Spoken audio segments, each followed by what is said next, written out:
Hello friends, welcome to my channel. तो चलिए, आज इकोनॉमिक्स का क्लास रहता है तो हम बजट के बारे में देख रहे थे।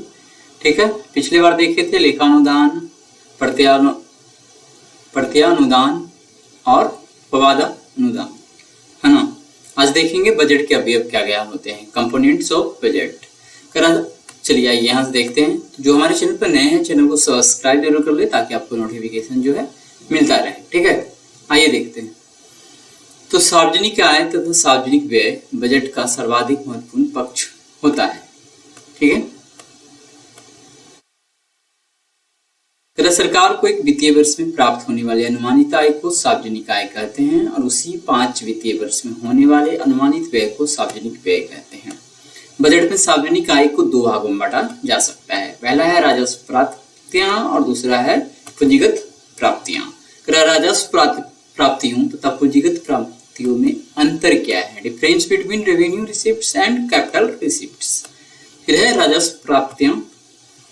अच्छा, ध्यान देना है कि राजस्व प्राप्तियों और पूंजीगत प्राप्तियों में अंतर देखेंगे तो यहाँ तुलना करेंगे, ठीक है, और यहाँ तुलना करेंगे। एक लाइन में दोनों को नहीं लिखे यहाँ पे, उसके लिए टेबल नहीं बनाया।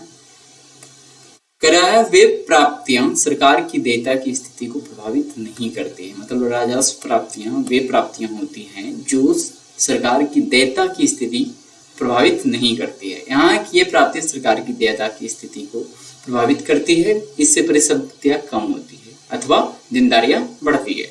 आगे है कि राजस्व प्राप्तियां भावी पीढ़ी के लिए कोई कर भार उत्पन्न नहीं करती है। यहाँ है कि पूंजीगत प्राप्तियां भावी पीढ़ी के लिए कर उत्तरदायित्व उत्पन्न कर सकती है। उदाहरण उधार लिया गया ऋण अपनी अदायगी के लिए भावी पीढ़ियों के लिए दायित्व बन जाता है। आगे है कि राजस्व प्राप्तियों का उच्च स्तर जैसे कर प्राप्तियां अर्थव्यवस्था की बेहतर वित्तीय स्थिति को प्रकट करता है। क्या है? राजस्व प्राप्तियों का उच्च स्तर यदि है जैसे कर प्राप्तियां अर्थव्यवस्था की बेहतर स्थिति को प्रकट करता है। आगे पूंजीगत प्राप्तियों का उच्च स्तर अर्थव्यवस्था की कमजोर वित्तीय स्थिति को प्राप्त करता है। पूंजीगत प्राप्तियों का उच्च स्तर है यानी कहीं से हम ले रहे हैं, जैसे विदेश ये सबसे दे रहे हैं, तो ये अर्थव्यवस्था की कमजोर स्थिति को दिखाएगा क्योंकि उसको बाद में चुकाना है, उस पर फिर ब्याज ये वो बढ़ेगा। ठीक है ना। तो चलिए आगे देखते हैं।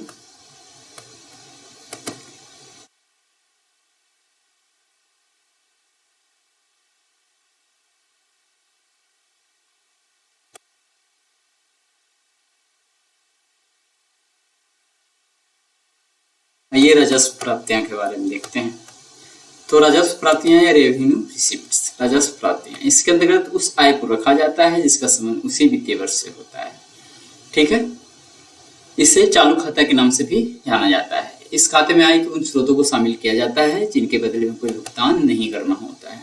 कर राजस्व आय के प्रमुख स्रोत निम्नलिखित होते हैं, जैसे कर आय, ठीक है, यहाँ पे 4 है। गैर कर आय, सार्वजनिक उपक्रमों द्वारा अर्जित लाभ, सरकार द्वारा दिए गए ऋण से प्राप्त ब्याज। यही चारों देखेंगे, थोड़ा नाम में आपको अंतर मिल सकता है। कर आय, कर लोगों द्वारा सरकार को किया जाने वाला एक अनिवार्य भुगतान है जिसके माध्यम से सरकार को सार्वजनिक व्यय नेतृधन की प्राप्ति होती है।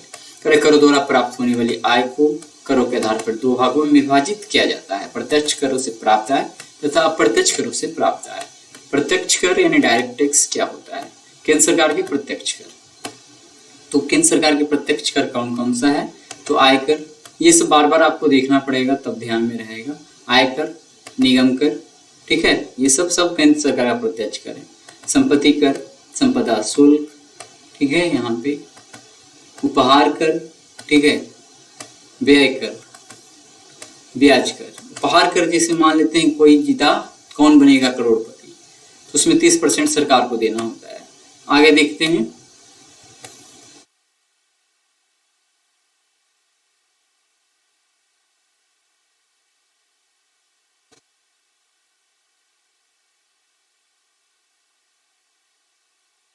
राज्य सरकार के प्रत्यक्ष कर देखेंगे। ठीक है, तो राज्य सरकार के प्रत्यक्ष कर है होटल प्राप्तियों पर कर, भू राजस्व कर, कृषि आय पे भी कर राज्य सरकार ही लगाती है।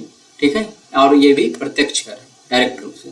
कर गैर शहरी अंचल संपत्तियों पर कर, रोजगारों पर कर। ठीक है, आगे चलिए देखते हैं।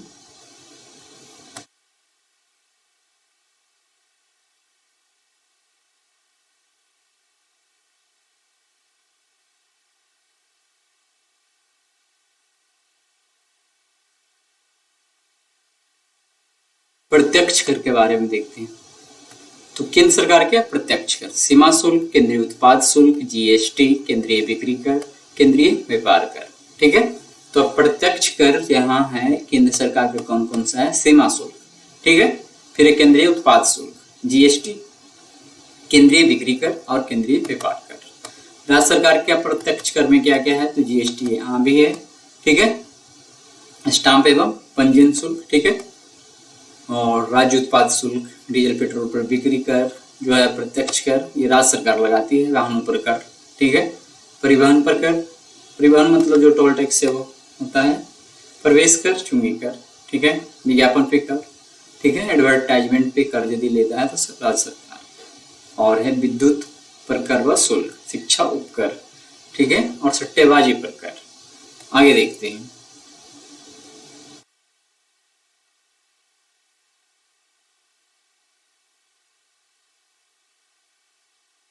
तो आगे और है लाभ एवं लाभांश, सरकार को प्राप्तियां कहाँ से हो रहा है, ये सब है, ठीक है।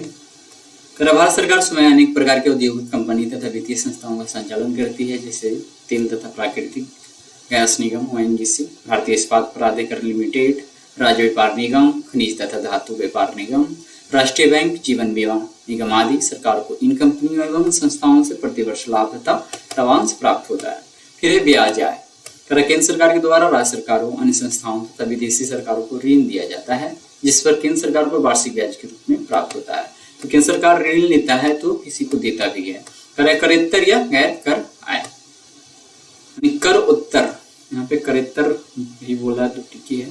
कर सरकार द्वारा प्रदान की जाने वाली विभिन्न सेवाओं जैसे डाकघर सेवाएं, रेडियो तथा टीवी के विज्ञापन आदि से प्राप्त होने वाला शुल्क करेत्तर आय के अंतर्गत आता है, नहीं कर के अलावा उसे मिलने वाला आय। ठीक है, तो आज हमने बजट में ये देखा। मिलते हैं अगले दिन ज्योग्राफी की क्लास के साथ। ठीक है, तो इसी प्रकार से हमारा चैनल पर बने रहें, वीडियो को देखते रहें। धन्यवाद।